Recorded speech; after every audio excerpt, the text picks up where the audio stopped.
अस्सलाम वालेकुम viewers, welcome back to my YouTube channel daily tips with Asma. Aladdin नाम का शुमार लड़कों के नामों में होता है। अलादीन एक इस्लामी नाम है। अलादीन नाम की इब्तदाई तारीख अरबी ज़बान से निकलती है।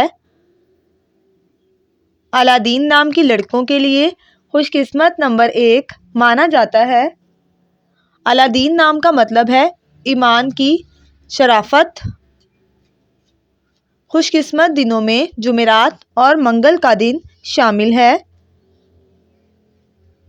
अलादीन नाम का शुमार इंटरनेट पर सबसे ज़्यादा सर्च होने वाले नामों में से होता है। खुशकिस्मत धातों में हिंसों के हिसाब से तांबा और लोहा शामिल है।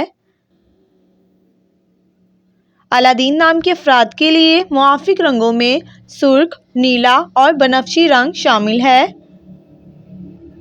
अलादीन नाम के अफराद के लिए मुआफिक पत्थरों में रूबी पत्थर शामिल है।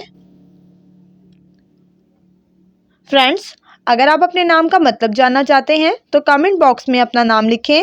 इंशाल्लाह हम आपके नाम की वीडियो ज़रूर बनाएंगे। Thanks for watching. अल्लाह हाफिज़।